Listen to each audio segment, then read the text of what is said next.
And now it's time for the interesting person of the week. Today's guest is Dr. Farrant from the Christ School. This is a great school that I get to go to, and I love every time I get to go. I really miss Mrs. Riscala. So Dr. Farrant, welcome to the show. Thank you for having me. Dr. Farrant, to start, I thought you were the principal helper of the school, but my mom says you're the principal. So what do you really do at the Christ School? Well, my actual title is the head of school. So I lead the whole school and try to really make the school help it fulfill its mission and really help students learn and grow. That's pretty cool. So I heard you moved to Orlando in order to work at the Christ School. Where did you move from? I moved from Atlanta, kind of actually northwest Atlanta, so it's a place called Marietta. Oh, okay. What do you and your family enjoy about Orlando? Well, we really like the Christ School. Obviously I work there, my kids go there, and so we love being there and kind of the community and people that are there. We also live out in Winter Garden, so we love the farmers market out there, and we love going to see the soccer games. We're actually going to go to one of the soccer games this Saturday. And so a lot of stuff, like the community, I think, is the biggest part. Well, I actually go to hockey games in Winter Garden at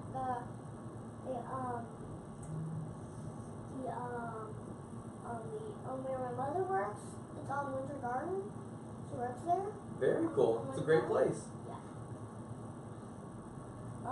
It's close by our home. Well, what do you miss most from Atlanta? Probably two things. One, my family. A lot of my family still lives in the Atlanta area. So my parents, my grandparents, my wife's parents, and all her siblings actually live in Atlanta. So we left a lot of family when we came here. So we miss our family a lot. My boys and I really love camping. And we used to camp a lot up there. There's some cool lakes and mountains that we used to camp at. And I can't seem to find the same kind of lake and mountain camping here that we used to have in Atlanta. Yeah. So how many kids do you have? I have two boys, a 6 and a 9-year-old, who go to the Christ School with you. Austin is going into 1st grade, and Eli is going into 4th grade. Well, I'm going into 2nd grade. I know that. So actually, what are their names? Austin is the one going into 1st grade, and Eli is going into 4th grade. Okay. So, what's your favorite thing to do for fun when you are not at TCS? My favorite thing to do is to spend time with my family. Those little boys I just told you about, love spending time with them. We've been playing games, going outside, hanging out with my wife and family. That really is my favorite thing to do. What is your favorite thing to do for fun when you're not at the Christ School? My favorite thing to do when I'm not at the Christ School is to spend time with my family. So those two boys I just told you about, I love spending time with them. We go outside and play, we create stuff in our house, spend time with my wife. I just love spending time with my family. Well, mostly with my dad, I'm almost done building a box. I only have 5 sides done, and they're all like connected together right now. Very cool. How big is the box? 2 by 2, 2 by 2 foot. And so, how long have you been working at schools? I've been working at schools for 11 years now. Wow. That is pretty a long time. Yeah, and I've been only alive for 7 years. Wow, longer than you've even been alive. Yep. And actually, what is your favorite part about working at schools? It's probably working with kids. I love to see kids learn and grow and interact with them and see those light bulbs go off as they're kind of learning. And so I really enjoy that whole process. Yeah. Do you like video games or board games? I like board games, and I'm not exaggerating when I say I probably have 80 to 91 board games in my house. Well, I have like 20 on right by our kitchen, and we have like 91. Actually not like 91, like 71 in our closet. Yeah, upstairs in my house we have a closet that has the 2 doors that open up. It's kind of a big closet, and it's completely filled with board games. Wow. What type of board games do you like? Oh, I like all kinds. I really like the ones that are probably not more typical, like not like the Monopolies as much, but more like, my favorite one is actually called Agricola. So that's a game that I really like. That's my favorite right now. We have all types of games. We have games for my boys, they're growing up, younger games, some adult games. Thanks a Lot, Code Names. There's a lot of games that we're playing right now that we really like. Well, we have code names too. You do? Do you have the picture one, the word one, We the have 2-person the word one? We have the word one. I love the word. My favorite one right now is actually the picture one. I really like that. There's these really weird pictures, you got your other person to guess it. It's a lot of fun. Well, mostly one time I did May, and there was like tag on the board. May tag.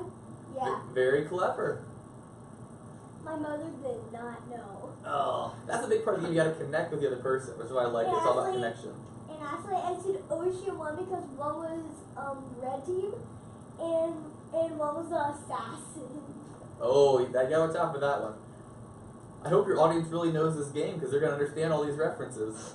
Yep.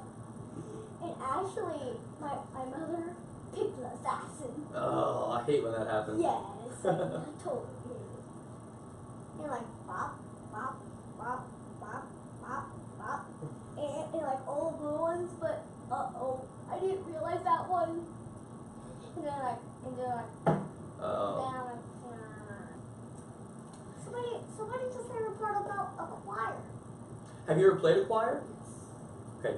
I love it. I love the fact that there's a little bit of chance, what kind of towels you get, but there's also a good bit of strategy of when you're going to merge them, when you're going to kind of open up a 2, when you're going to start connecting it, and then having to keep track mentally of the cards and how many you have. So I like that there's kind of a mental part, a strategy part, and a chance part that all kind of come together. It's a fun game.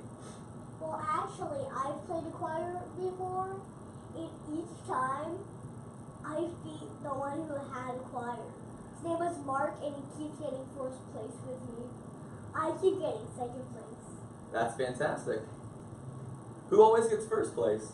Well, the one who always gets 1st place, the one who always beats me at board games, Joseph Boyd. Oh, so I guess he's never played me then. He always gets 1st place, huh? Yes.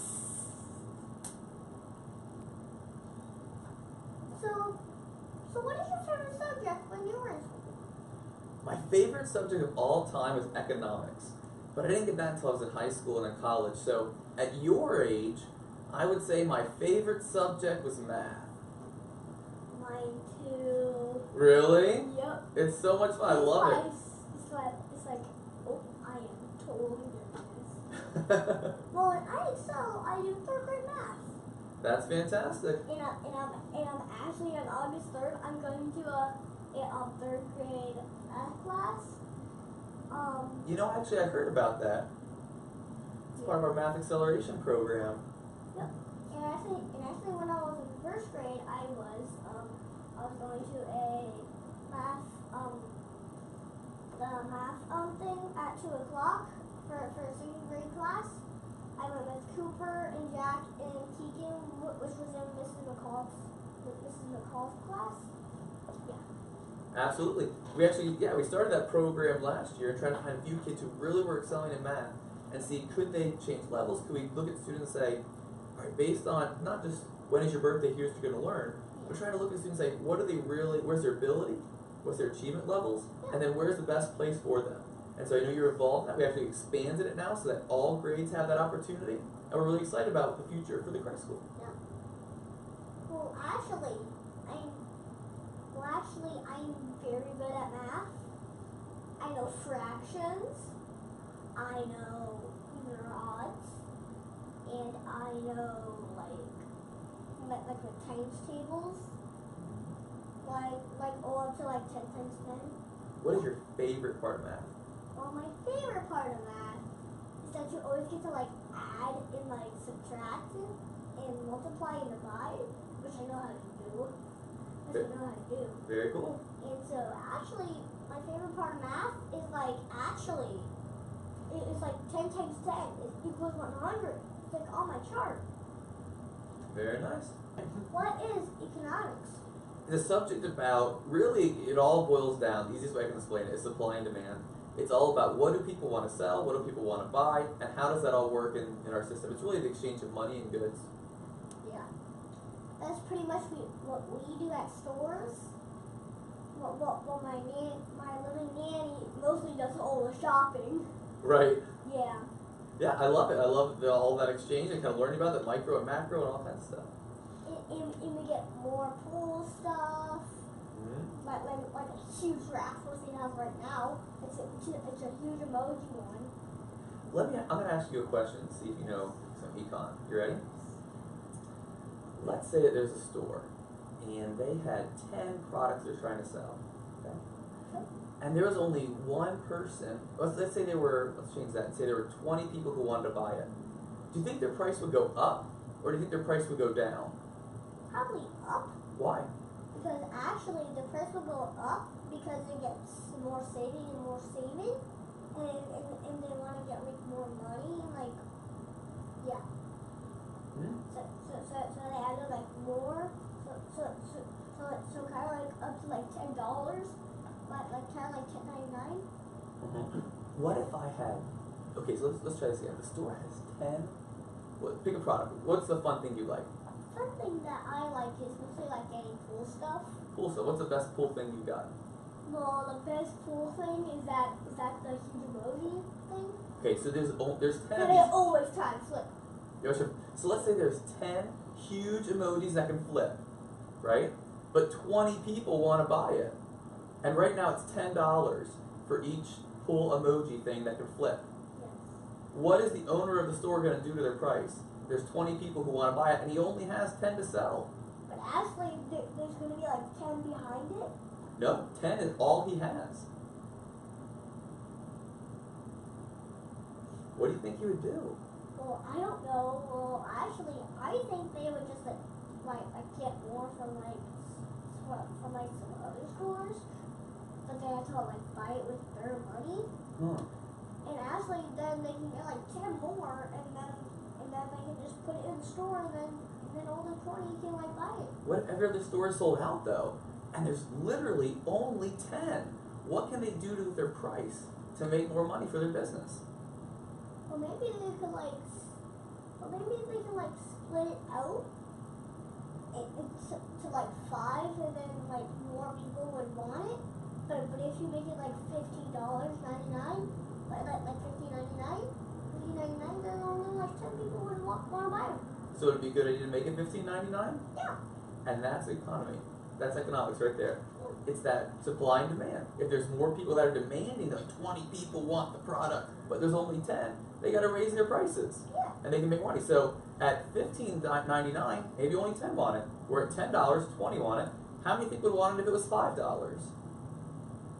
kind of like 30 people. Exactly. So in the price, that's supply and demand right there. And that's the basic concept of economics. Yes. And I love that, and going more in depth in all those topics. Yeah, just because each time it goes like up, and up. Each 10 will like keep coming. There you go. You got it. And if it was like for free, like everybody would want to. You're right. That's supply and demand. So do you think you like economics too? Yeah. It's pretty much fun. I agree. Well, I didn't say it could like flip by itself. We have to like flip it. Oh, the pool toy? Yeah. Oh. I always try to, but it always fails. Oh, really? Yep. Uh-huh. It's like halfway up, but then it keeps It falls back down on you? Yeah. How big is it? It's pretty like kind of like 8'5". 8'5"? Yeah. Pretty big. Yeah. And I'm just only like 4 feet and 1 centimeter. So, do you have a favorite book? My favorite book is the Bible. It's the one I read the most, the one that I enjoy the most. Obviously leads my life. It's from God, so I appreciate His wisdom and trying to live out this life and glorifying Him. So, do you still use math every day like Mrs. Kelly said I would? I actually do use math every single day. So there's some simple math you use when you go to the store, and then there's some more complex math that I use when I'm helping the Christ school. Yeah, but for like the store one, it's kind of like you have a budget. You do have a budget. Yep. Absolutely. So you spend so much money on this, so much money on that. Yeah. My mother and father taught me about all those. So can you stick around for math corners? I would love to stick around for math corners.